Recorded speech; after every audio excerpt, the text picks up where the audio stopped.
Iran and Russia, a new political tandem, united by international isolation and countless sanctions imposed on them. Iran, an Islamic state with a population of 85 million and the world's third largest oil reserves, has lived under severe economic restrictions for 40 years. They were first imposed by the USA in 1979 during the Iranian Revolution. They were a response to the seizure of the U.S. Embassy in Tehran and the taking of 52 American diplomats hostage. Then the number of sanctions increased in the 90s during the Gulf War due to Iran's supply in arms.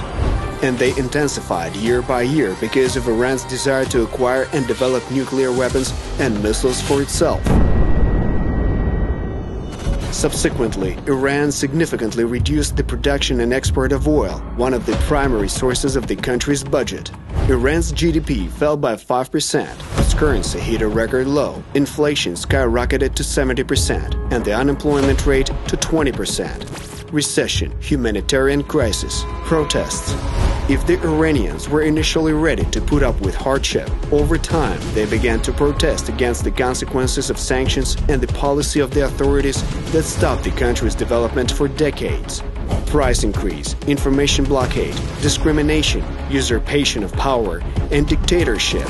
These problems worried the entire population, so the protests quickly spread throughout the country and became one of the most violent and bloody in the state's history.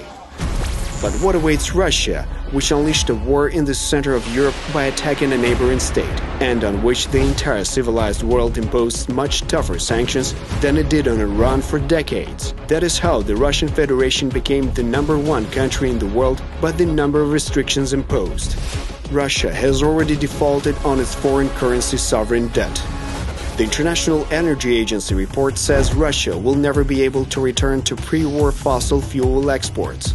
The banking sector is expecting an economic downturn over the next 2 years. In the first half of 2022, the net loss of the Russian banking system amounted to as much as $25 billion. In addition, mass mobilization, mortality, and emigration, all causing a shortage of personnel in the labor market, negatively affect Russia's economy. Tomorrow, every resident of Russia will feel the impact of sanctions. Salary, pension, and welfare payment delays are inevitable.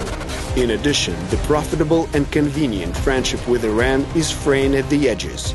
The Islamic Republic of Iran has experienced a split among the population due to Iranian drones being supplied to Russians, which are then used in the war against Ukraine. The government intends to change its policy regarding the war to avoid even greater sanctions and global condemnation. Russia may soon lose allies, even among rogue states, and the country's degradation rate will exceed even that of Iran.